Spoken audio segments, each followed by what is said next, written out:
Children, we begin with revision of the chapter Multiples and Factors, the first chapter of your second term, the portion for your final exam. Okay. Now, multiples and factors problem set 32. Here we are going to learn how to find out the factors of the following numbers. Now, I'll be repeating what we have done in the exercise. So, pay attention. Those of you who haven't understood can understand, will be able to understand now.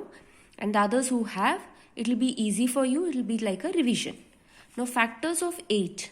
Now, which are the numbers which can be which go in this number 8? Like for example, if I were to write the factors of 8, I would write 2 4s are 8, 2 2s are 4, 2 1s are 2.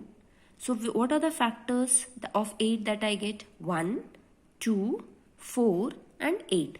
So my answer is 1, 2, 4 and 8. Okay. Now similarly, factors of 5. What are the factors of 5? 5 1s are 5. So my factors are only 1 and 5. Next, factors of 14. So 2 7s are 14, 7 1s are 7. So my factors are 1, 7, 2 and 14. So when I write it in the ascending order, I'll write it as 1, 2, 7 and 14. Next, factors of 10. Same method. So 2 5s are 10. 5 1s are 5. Therefore, the factors are 1, 5, 2 and 10. Writing in the ascending order, it's 1, 2, 5 and 10. Similarly, factors of 7 are 1 and 7. Factors of 22. 2 11s are 22, 11 1s are 11. Therefore, 1, 2, 11 and 22. So children, this is how you write the factors of the different numbers. The same way, the remaining 3 questions have been done in your exercise. Okay, same method you have to follow and write them. Okay, next, after factors we go to the next topic, which is multiples. Now for understanding multiples, the method was when the division of a dividend leaves no remainder, the dividend is said to be the multiple of the divisor. This is a definition for multiple. What it basically means is, if I were to divide 20 by 5, I would get 5 4s are 20 and my remainder is 0. Okay. Same way, if I were to divide 20 by 4, I get 4 5s are 20, remainder is 0. So 20 is a multiple of 4, it's also a multiple of 5. So that means if I were to divide the dividend 20 by any number like 4 or 5 and I get my remainder as 0, I understand that the divisor is a multiple of the dividend. So 20 is a multiple of both 5 as well as 4. Okay. Then the next topic that we had was test for divisibility. If a number is divisible by 2, the units place will have 0, 2, 4, 6, 8. So if in any number you find the units place having digits 0, 2, 4, 6, 8, it means the number is divisible by 2. Same method, if I have the units place 0 or 5, it means the number is divisible by 5. Okay. Same way for divisibility by 10, what you must check is the number in the units place has 0. Okay, or it is a multiple of 10. So these are the methods by which we find tests for divisibility of 2, 5 and 10. Now the next exercise that we go to is exercise number 33. Okay, now the first question there is to write 5 3-digit numbers which are multiples of 2. Multiples of 2 means the units place should either have 0, 2, 4, 6 or 8. They need 5 numbers. We have written 5 numbers. They are 3-digit numbers. So that's the reason why we have written 200, 202, 204, 206, 208 and so on. Okay. Now they are 3-digit numbers. You could also write it as 100, 102, 104, whatever. Only thing is they should be 3-digit numbers. Next question was to write 5 3-digit numbers that are multiples of 5. So they should have in the units place either 0 or 5. So that's why we wrote the numbers 100, 105, 110, 115 and 120. For multiples of 10, they have 0 in the units place. So 300, 310, 320, 330, 340 and so on. Okay. Now the next question was to write 5 numbers that are multiples of 2 as well as 3. So what we did was 2 into 3, 6. We wrote the numbers 6, 12, 18, 24, 30. If you go through these numbers, you find that they are multiples of both 2 as well as 3. Okay. Now the next question, question number 3. A ribbon is 3 meters long and can we cut it into 50 centimeter pieces and have nothing left over? So write the reason, why or why not.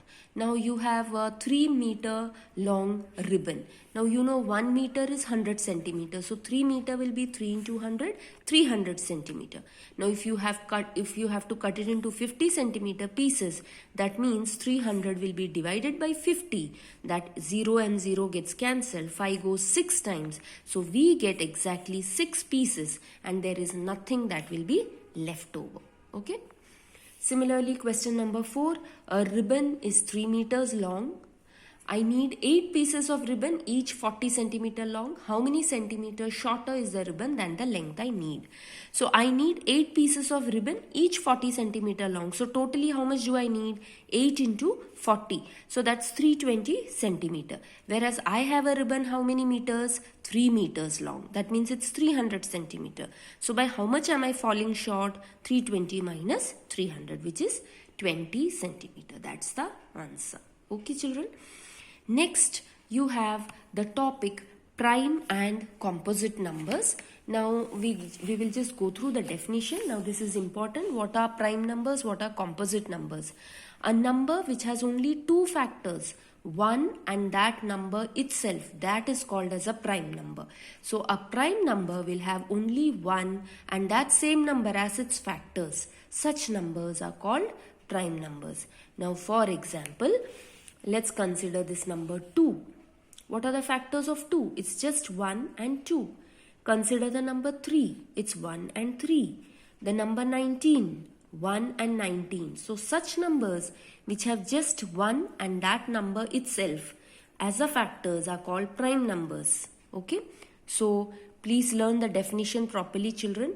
A number which has only 2 factors, 1 and the number itself is called a prime number. Next, what are composite numbers? A number which has more than 2 factors is called a composite number. Now, other numbers like for example 16. What are the factors? You will have 1, 2, 4, 8, 16. So you have more than 2 factors. Such numbers are called composite numbers. Okay. Now 1 is a number which is neither prime nor composite. Okay. Now I think children, problem set 34 we don't have to discuss, because if you have understood the definition of what is a prime number and what is a composite number, you shouldn't have any difficulty solving exercise 34. That should be very easy for you. Okay. We go to the next exercise, which is problem set 35, wherein we learn about co-prime numbers. So let's learn what are co-prime numbers.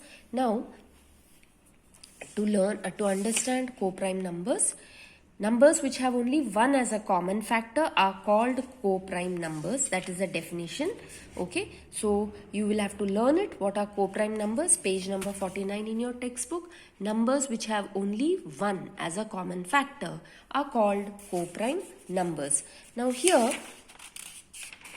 when we go to exercise 35, the first question is to determine whether the pair of numbers are co-prime.